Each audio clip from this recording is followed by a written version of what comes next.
Hello guys, welcome back. ഇന്നത്തെ recipe ഒരു super cheese loaded റെസിപ്പിയാണ്. ഞാൻ ഇന്ന് തയ്യാറാക്കാൻ പോകുന്നത് ചീസ് ലോഡഡ് പിസ്സ സാൻഡ്വിച്ചാണ്. ഇത് വളരെയധികം ടേസ്റ്റി ആയിട്ടുള്ള റെസിപ്പിയാണ്. ഇതിൻ്റെ ഉള്ളിൽ നമ്മൾ ചിക്കൻ കൊണ്ടൊരു സ്റ്റഫിംഗ് ഉണ്ടാക്കിയിട്ട് അതിൽ ഒരുപാട് ചീസൊക്കെ ഇട്ട് വളരെ സൂപ്പർ ടേസ്റ്റി ആയിട്ടുള്ളൊരു റെസിപ്പിയാണ്. ഇതിൽ ഒരെണ്ണം കഴിച്ചാൽ മതി, വയറ് നിറയും. അത്ര ഫില്ലിംഗ് ആയിട്ടുള്ളൊരു റെസിപ്പിയാണ്. കുട്ടികൾക്കും വലിയവർക്കും ഒരേപോലെ ഇഷ്ടപ്പെടുന്ന ഒരു റെസിപ്പിയാണ്. ഇത് സ്നാക്കായിട്ടോ ഡിന്നറായിട്ടോ എങ്ങനെ വേണമെങ്കിലും നമുക്ക് കഴിക്കാം. എന്നാൽ പിന്നെ റെസിപ്പിയിലേക്ക് പോകാം.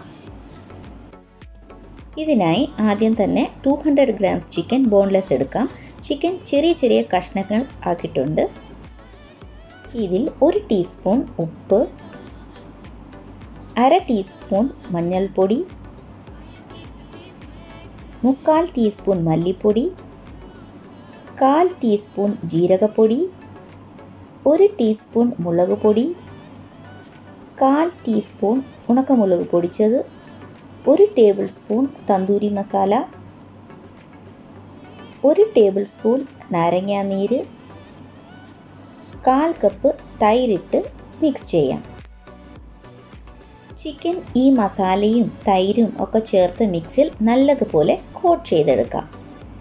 എന്നിട്ട് ഇത് നമുക്കൊരു അരമണിക്കൂർ മാറ്റി വയ്ക്കാം, ഒന്ന് മസാലയും ഉപ്പും ഒക്കെ ചിക്കനിൽ നല്ലോണം പിടിക്കാൻ വേണ്ടിയിട്ട്. അതിനുശേഷം ഒരു പാനിൽ 1 ടേബിൾ സ്പൂൺ എണ്ണ ഒഴിച്ചു കൊടുക്കാം. എന്നിട്ട് നമ്മൾ ആദ്യം തന്നെ മാരിനേറ്റ് ചെയ്ത് വെച്ചിരിക്കുന്ന ചിക്കൻ ഇട്ട് കൊടുക്കാം. മീഡിയം ഫ്ലെയിമിൽ വേണം നമ്മൾ ചിക്കനെ കുക്ക് ചെയ്തെടുക്കാൻ.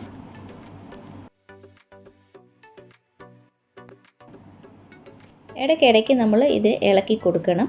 ചിക്കനിൽ നിന്നും ആ വെള്ളമൊക്കെ ഇറങ്ങി നമ്മൾക്ക് ഈ വെള്ളമൊക്കെ വറ്റണം.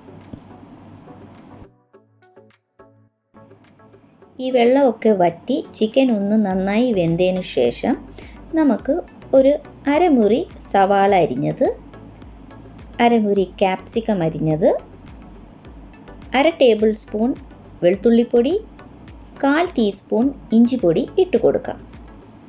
അഥവാ നിങ്ങളുടെ അടുത്ത് ഇഞ്ചിയും വെളുത്തുള്ളിയുടെ പൊടി ഇല്ലെങ്കിൽ നമുക്ക് 1 ടീസ്പൂൺ ഇഞ്ചി വെളുത്തുള്ളി പേസ്റ്റ് ചേർത്ത് കൊടുക്കാം. എന്നിട്ട് നല്ലതുപോലെ മിക്സ് ചെയ്യാം. ചിക്കൻ നന്നായി കുക്കായിട്ടുണ്ട്. നമ്മുടെ സ്റ്റഫിംഗ് റെഡി ആയിട്ടുണ്ട്. ഇപ്പം ബേക്ക് ചെയ്യാൻ വേണ്ടിയിട്ട് നമുക്കൊരു അവൻ ട്രേ എടുക്കാം. അതിൽ ഒരു ചെറിയ പീസ് ബട്ടർ ഇട്ടിട്ട് നമുക്ക് ഈ പാത്രം ഒന്ന് നന്നായിട്ട് ഗ്രീസ് ചെയ്തെടുക്കാം. അതിനുശേഷം നമുക്ക് ആദ്യം ഒരു പിസ്സ ബേസ് നമുക്ക് സൂപ്പർ മാർക്കറ്റിലൊക്കെ വാങ്ങാൻ കിട്ടും. അത് വെച്ചതിന് ശേഷം അതിൻ്റെ മുകളിൽ നമുക്ക് പിസ്സ സോസ് അപ്ലൈ ചെയ്ത് കൊടുക്കാം. ഈ പിസ്സ സോസ് എല്ലാ സൈഡ്സിലും നല്ലതുപോലെ ഈവനായിട്ട് സ്പ്രെഡ് ചെയ്ത് കൊടുക്കണം. അതിനുശേഷം നമുക്കിതിൻ്റെ മുകളിൽ നമ്മൾ ആദ്യം തന്നെ ഉണ്ടാക്കിയ ആ ചിക്കൻ മിക്സ് നല്ലതുപോലെ ഒന്ന് അതും സ്പ്രെഡ് ചെയ്ത് കൊടുക്കണം. അതിനുശേഷം മയോണീസ് സോസ് അതിൻ്റെ മുകളിലായിട്ട് സ്പ്രെഡ് ചെയ്യാം. അതിൻ്റെ മുകളിൽ നമ്മൾ കുറേ ചീസ് ഇട്ട് കൊടുക്കാം. ഏത് ചീസ് വേണമെങ്കിലും യൂസ് ചെയ്യാം. മൊസറല്ല ചീസ് അല്ലെങ്കിൽ പ്രോസസ്ഡ് ചീസ്, ഏത് ചീസ് വേണമെങ്കിലും നമുക്ക് യൂസ് ചെയ്യാം. ചീസ് ഇട്ടതിന് ശേഷം നമ്മൾ റെഡ് ചില്ലി ഫ്ലേക്സ് ഇടണം. അതിൻ്റെ മുകളിലായിട്ട് ഇന്നൊരു പിസ്സ ബേസ് വെച്ച് കൊടുക്കാം. പിസ്സ ബേസിൻ്റെ മുകളിലായിട്ട് നമുക്ക് വീണ്ടും മയോണൈസ് നന്നായിട്ടൊന്ന് സ്പ്രെഡ് ചെയ്ത് കൊടുത്തിട്ട് ആ മയോണൈസ് സ്പ്രെഡ് ചെയ്തതിന് ശേഷം നമുക്കതിൻ്റെ മുകളിലായിട്ട് വീണ്ടും ചീസ് ഇട്ട് കൊടുക്കാം. ഇത് നല്ല ചീസി ആയിട്ടുള്ളൊരു പിസ്സ സാൻഡ്വിച്ചാണ്. ചീസ് സ്പ്രെഡ് ചെയ്തതിന് ശേഷം നമുക്ക് വീണ്ടും കുറച്ച് റെഡ് ചില്ലി ഫ്ലേക്സും ഓറിഗാനോയും ഇട്ട് കൊടുക്കാം. എന്നിട്ട് ഇത് പ്രീ ഹീറ്റഡ് അവനിൽ 180 ഡിഗ്രി സെൻറ്റിഗ്രേഡിൽ നമുക്കൊരു 15 to 20 മിനിറ്റ്സ് വരെ ബേക്ക് ചെയ്തെടുക്കാം.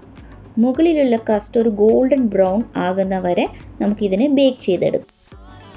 ഇതാ വളരെ സ്വാദിഷ്ടമായിട്ടുള്ള നല്ല ഫില്ലിംഗ് ആയിട്ടുള്ള പിസ്സ സാൻഡ്വിച്ച് റെഡിയായി. ഇത് സ്ലൈസ് ആക്കി കഴിച്ചു നോക്കുക. എന്നിട്ട് നിങ്ങളുടെ അഭിപ്രായം കമൻറ്റ് ബോക്സിൽ എഴുതി അറിയിക്കുക. മറക്കാതെ ലൈക്കും സബ്സ്ക്രൈബും ചെയ്ത് എന്നെ എൻകറേജ് ചെയ്യണം. അടുത്ത റെസിപ്പി ആയിട്ട് വരുന്നവരെ bye from simple cooking lab.